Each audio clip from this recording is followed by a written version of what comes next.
Boycott Mustafizur Rahman, no visa for Mustafiz, boycott KKR, no Bangladeshi cricketer in IPL. Hashtag দিয়ে এরকম নানান বার্তা গত 2-4 দিনে আমি সোশ্যাল মিডিয়াতে দেখতে পেয়েছি।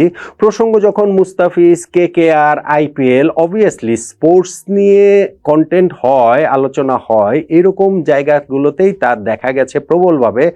আমাদের নট আউট ওমান প্ল্যাটফর্মেরও বিভিন্ন ভিডিওতে কমেন্ট সেকশনে আমি এরকম কমেন্টস করতে দেখেছি, যেগুলোর মূল সুর একটাই। এইবারের আইপিএলের মিনি অকশনে মুস্তাফিজকে যে কিনে নিয়েছে কলকাতা নাইট রাইডার্স, মুস্তাফিজ যেন সেই কেকেআরের হয়ে আইপিএল খেলতে না পারেন, তাকে যেন খেলতে না দেওয়া হয়, এরকম একটা ক্যাম্পেইনই আসলে চলছে। ঠিক আসলে যৌক্তিক? কোনোভাবেই কি যৌক্তিক? বাংলাদেশ ভারত প্রতিবেশী দুইটি দেশের মধ্যে সম্পর্কের টানাপোড়েন চলছে রাষ্ট্রীয় পর্যায়ে বেশ অনেক দিন ধরেই। সেটা রাজনৈতিক কারণে, কখনো কখনো সেইখানটাতে ধর্মীয় কারণটাও যোগ হয়ে যায়। আর সাম্প্রতিক সময়ে ওই টানাপোড়েনের মাত্রা এত প্রবল যে সেইটা আগুনের আঁচটা আসলে এখন ক্রিকেটের গায়েও এসে লাগছে, মুস্তাফিজের গায়ে লাগছে, কেকেআরের গায়ে লাগছে, আইপিএল এর গায়েও লাগছে। কিন্তু এই স্পোর্টস, এই যে খেলাধুলা, এই যে একজন মুস্তাফিজকে কেকেআর নিয়েছে, এই পর্যায় পর্যন্ত চলে আসাটা কি কোনোভাবেই সমর্থনযোগ্য? আমি প্লিজ আপনাদেরকে অনুরোধ করব যে আমারও একটা বার্তা রয়েছে, সেই বার্তাটা আপনারা একটু শুনুন, বুঝুন, তারপরে আপনারা আপনাদের মতো করেই বিবেচনা করুন। দেখুন, মুস্তাফিজুর রহমানকে এইবারের আইপিএল এর মিনি অকশন থেকে কলকাতা নাইট রাইডার্স কিনে নিয়েছে 9 কোটি 20 লাখ রুপিতে, বাংলাদেশি মুদ্রায় 12 কোটি 40 লাখ টাকা।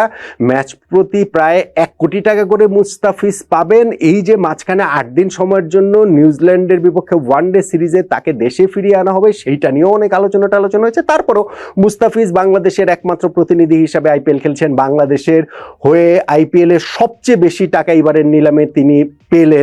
এবং মুস্তাফিজ নিজেও নিশ্চিতভাবেই আইপিএল এর কথা যদি বলি, কলকাতা নাইট রাইডার্স তো তাদেরকে কারাকারি করে কিনে নিয়েছে। প্রথমে দিল্লি ছিল, তারপরে চেন্নাইয়ের সঙ্গে কত কারাকারি করে মুস্তাফিজকে তারা কিনে নিয়েছে। নিশ্চিতভাবেই মুস্তাফিজের উপরে তাদের সেই ট্রাস্টের জায়গাটা রয়েছে।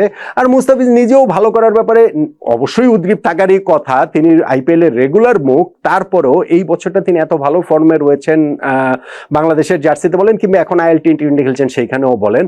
ফলে এই সামনের যে আইপিএলটা তিনি খেলবেন সেইখানটাতে মুস্তাফিজেরও আসলে খুবই খুবই ভালো করার জন্য তার উদ্গ্রীব থাকার কথা। এই সময়ে এসে যদি এরকম একটা ক্যাম্পেইনের মধ্যে তাকে কিংবা কেকেআরকে পড়ে যেতে হয়, সেটা কি আসলে ভীষণ রকমের আনফরচুনেট না? বলুন তো দেখি। হ্যাঁ, এখন বাংলাদেশ ও ভারত প্রতিবেশী দুইটা রাষ্ট্র, তাদের যে সম্পর্কের টানাপোড়েন সেটাকে অস্বীকার করা যাবে না। রাজনীতির ব্যাপারটা ক্রিকেটের মধ্যে আনা যাবে না, আমি সেটা মনে করি না। কোন সেন্সে? যে দেখেন ভাই, রাজনীতির বাইরে আর কি রয়েছে? রাজনীতির বাইরে কিন্তু কোনো কিছুই নাই। কোনো কিছু নাই মানে কোনো কিছু নাই, কিন্তু সেইটার একটা মাত্রা থাকতে হবে। ধরেন ভারত এবং পাকিস্তানের মধ্যকার সম্পর্কের যে জায়গাটা, সেই রাজনৈতিক সম্পর্কের মাত্রাটা এমন পর্যায়ে পৌঁছেছে যে পাকিস্তানের ক্রিকেটাররা আইপিএল এর নিলামে অংশ নেন না, তাদেরকে থাকতে দেয়া হয় না, ফলে তারা আইপিএল খেলেন না। বাংলাদেশ আর ভারতের সম্পর্কের জায়গাটা তো সেরকম না।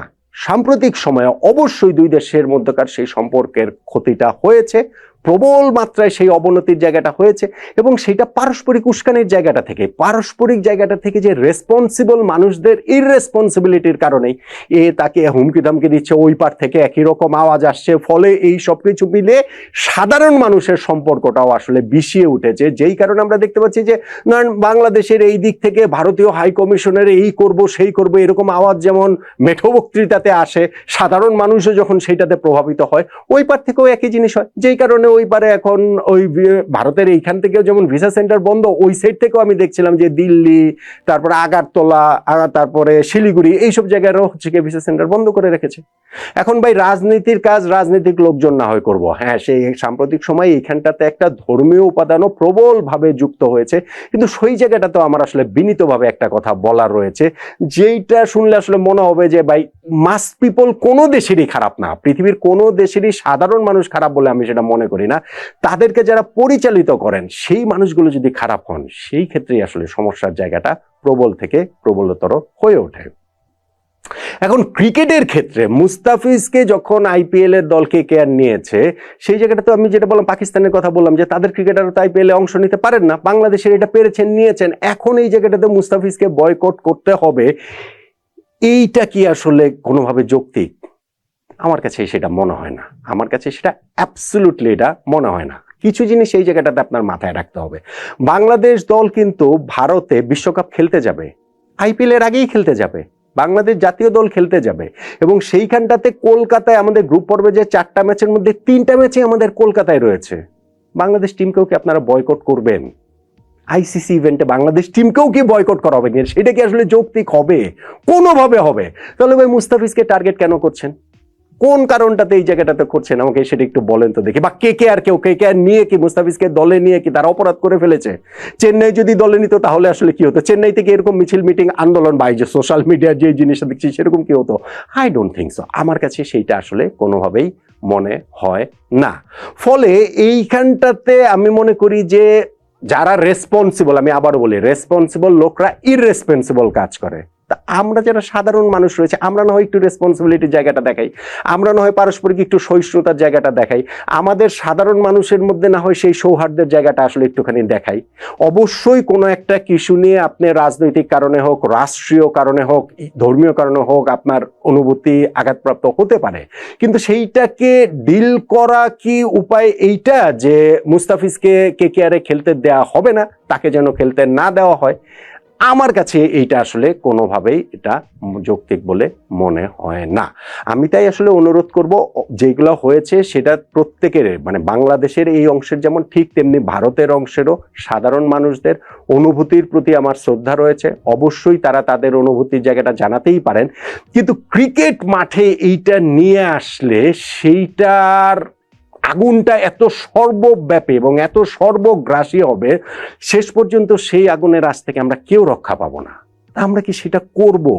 আমরা কি আমাদের যারা রয়েছেন রেসপন্সিবল, যারা কোট আনকোট আমাদের দুই পাশেই সীমান্তের এপারে ওপারে যারাই রয়েছেন, তারা তাদের লাভের জন্য, তারা তাদের স্বার্থের জন্য অনেক কিছু করবেন, করতেই পারেন, করেন। এটা হচ্ছে গিয়ে পৃথিবীর ইতিহাস।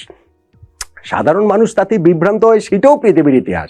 কিন্তু এই জায়গাটাতে আমার মনে হয় যে একটু রেসপন্সিবিলিটি যদি আমরা সবাই মিলে দেখাই, এটা ইস্যুটা শুধু মুস্তাফিজ না, ইস্যুটা শুধুমাত্র হচ্ছে গিয়ে এই যে কেকেআরে তাকে খেলতে দেওয়া হবে না হবে বিষয়টা সেটা নয়, আরো অনেক কিছু এর মাঝখানে অবশ্যই হতে পারে, ঘটতে পারে। কিন্তু আমি মনে করি যে এখনো ঘটনাটা এই পর্যায়ে যায়নি যে মুস্তাফিজকে কেকেআর এর সমর্থকদের বয়কট করতে হবে, অথবা মুস্তাফিজকে খেলালে কেকেআর টিমকে বয়কট করতে হবে, সেই রকম একটা জায়গাতে পুরো ঘটনা প্রবাহটা চলে গেছে বলে আমার কাছে মনে হয় না। আমার তাই মনে হয় যে আমাদের প্রত্যেকেরই যদি আমরা একটু ধৈর্য ধরি, একটু সহনশীল হই, একটু সহিষ্ণু হই, একটু আমরা পারস্পরিক সৌহার্দ্যের জায়গাটা থেকে দেখি, সেই ক্ষেত্রে আমাদের এইখানটা থেকে হচ্ছে গিয়ে শেষ পর্যন্ত গিয়ে ওই সবার যে সদিচ্ছাটুকু যদি থাকে, তাহলেই আসলে ভালো কিছু হবে। তা যদি না হয়, তাহলে শেষ পর্যন্ত গিয়ে এই ঘৃণার চাষাবাস, এই ঘৃণার চাষাবাদ, এই ঘৃণার চর্চা এই করে করে করে করে শেষ পর্যন্ত গিয়ে আমরা আসলে কোথাও যাব না।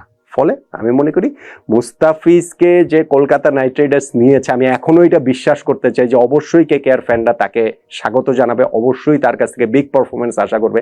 আমি অবশ্যই এটা বিশ্বাস করি যে বাংলাদেশ টিমও যখন টি20 ওয়ার্ল্ড কাপ খেলতে ভারতে যাবে আইপিএল এর আগেই, কলকাতাতে 3টা ম্যাচ হবে, সেই জায়গাগুলোতেও বাংলাদেশ টিমকে ওইভাবেই দুহাত প্রসারিত করে বরণ করে নেওয়া হবে, যেটা অতীতেও করা হয়েছে। আমি আবারও বলছি, এটা সাধারণ মানুষদের কথা আমি বলছি, আমাদের স্পোর্টস প্ল্যাটফর্ম, আমাদের স্পোর্টিং পয়েন্ট থেকে আমি আসলে বলছি, রাজনীতিবিদদের কাজ করুন। যে তারা এই দুই দেশের মাঝখানে যারা গ্যাঞ্জাম লাগাতে চান, যারা এই যে এই কি বলা চলে আগুনের মধ্যে আলু পুড়িয়ে খেতে চান, সেটা তারা তাদের কাজটা করুক। কিন্তু আমরা যদি ওই সহনশীলতার জায়গাটাতে থাকি, সেই ক্ষেত্রে আসলে ভালো কিছু হতে পারে। কিন্তু সেটা যদি না হয়, শেষ পর্যন্ত গিয়ে আমাদের কারোই এখান থেকে লাভ হবে বলে আমার কাছে মনে হয় না, শুধুমাত্র ঘৃণাটুকুই বাড়তে থাকবে। ফলে মুস্তাফিজুর রহমানকে আইপিএলে তিনি খেলবেন, কেকেআর এর জার্সিতে খেলবেন, খুব ভালো খেলবেন, এইরকম একটা প্রত্যাশার জায়গায় সীমান্তের ওপার এপার